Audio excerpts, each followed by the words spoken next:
আচ্ছা, কিছুদিন আগে আমি একটা হাই রোড দিয়ে যাচ্ছিলাম। তো হাই রোড দিয়ে যেতে যেতে আমি একটা জিনিস লক্ষ্য করলাম, আপনারাও লক্ষ্য করে থাকবেন হয়তো কেউ কেউ। দেখলাম যে কিছু কিছু ট্রাকের নিচ থেকে একটা চেন ঝুলছে।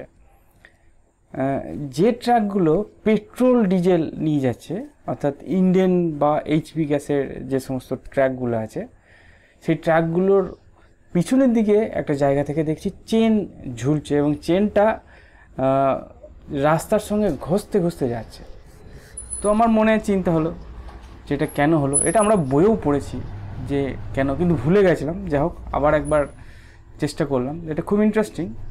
এরকম কিছু ইন্টারেস্টিং জিনিস আপনারা হয়তো লক্ষ্য করবেন। কেউ লক্ষ্য করার সময় আপনারা নিজেদের বাচ্চাদেরকে জিজ্ঞেস করবেন যে কিছু লক্ষ্য করছিস, যে এখানে চেনটা কেন ঝুলছে। সে হয়তো বলতে পারবেন না, কিন্তু আপনি কিন্তু উত্তরটা বলবেন।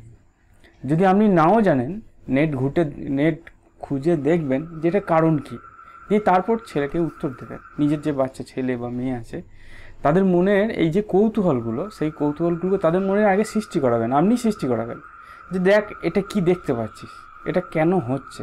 তাহলে কিন্তু সে সেখান থেকে নতুন কিছু শিখবে এবং আপনিও কিন্তু কিছু শিখবেন। আচ্ছা, উত্তরটা বলি।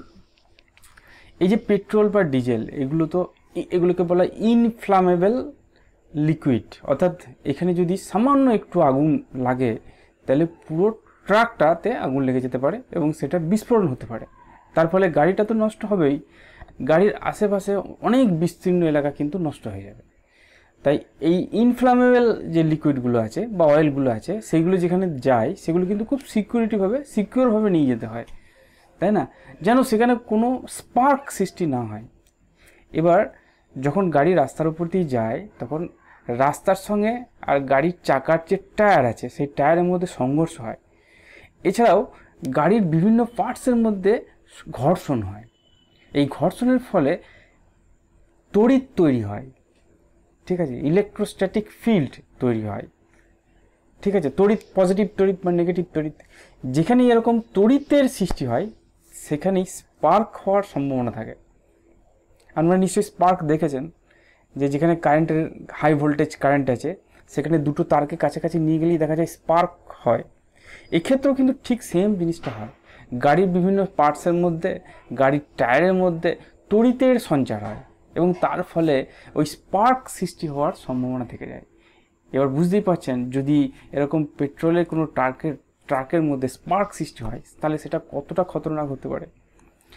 এখন ওই যে চেনটা ঝুলছে, যেটা মাটির সঙ্গে বা রাস্তার সঙ্গে ঘষতে ঘষতে যাচ্ছে, সেটা অ্যাকচুয়ালি কী করে? সেটা অ্যাকচুয়ালি ওই তড়িৎটাকে নিউট্রালাইজ করে বা বলা যায় আর্থিং করে। যে কোনো জিনিসকে যদি আর্থিং করা হয় তাহলে তার মধ্যে যে সঞ্চিত আধানটা থাকে, সেই সঞ্চিত আধানটা মাটিতে চলে যায়। তার ফলে গোটা গাড়িটা নিউট্রালাইজ হয়ে যায়। তার মধ্যে যে আধানটা সঞ্চয় হয়েছিল, সেই আধানটা নিউট্রালাইজ হয়ে যায়। অর্থাৎ গাড়িতে স্পার্ক হওয়ার সম্ভাবনা কম থাকে, অর্থাৎ স্পার্ক হয়ই না, এবং গাড়িটা সেফ থাকে, নিরাপদ থাকে। তা আশা করি প্রশ্নটার উত্তর আমরা বুঝতে পেরেছেন। এরপরে যখন আপনি রাস্তায় যাবেন তখন লক্ষ্য করবেন, এবং সঙ্গে যদি কোনো বাচ্চা থাকে তাকে জিজ্ঞেস করবেন কি লক্ষ্য করছিস এবং ওটা কেন ওরকম করা হয়। ঠিক আছে? আশা করি ভালো লেগেছে।